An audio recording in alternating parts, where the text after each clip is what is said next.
Because the management of a corporation may not be the sole owners, they have less of the profit that they receive. They have to share that profit with shareholders. There is the potential that they will lose the perspective that it's their company and be less motivated, and that's the potential for diminished management incentives. There's also more regulatory requirements. You have to file corporate taxes with the state. You have to file annual tax returns with the federal government and maybe also with the state, depending upon where you're at. Most states also have corporate franchise tax documents that you have to maintain, which means you have to pay them fees. So there's more red tape with, with a corporation, which means you have more obligations, more complexity.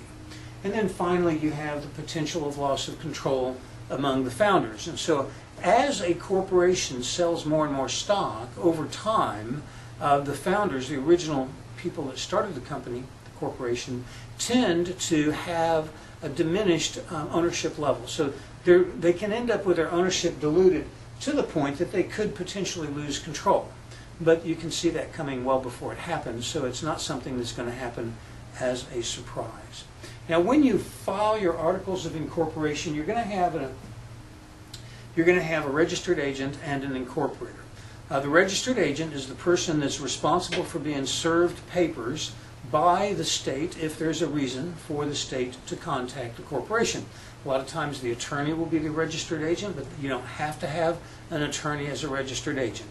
A lot of people will choose an attorney because attorneys typically tend to have longevity in their practice, and they make a good place to have permanence for papers to be served by the state. But you also have to have an incorporator, a person that's responsible for the incorporation. They could also be an attorney, but typically it's the officer it's the officer that starts the corporation. Somebody has to be designated as the incorporator. So you're going to have an incorporator, you're going to have a corporate name, you're going to have a purpose, a lifespan, but it could be unlimited. You have to have a physical location. You have to tell the state how many shares you want to have authorized. You don't have to tell them how many you're issuing. I think it's typically very common to have 1 million, 10 million, 100 million shares authorized at 0.0001 pennies per share. So it's you don't have to necessarily put $1 million in, but you do want to have a large number of shares authorized so that you can have plenty of stock to issue as your corporation grows.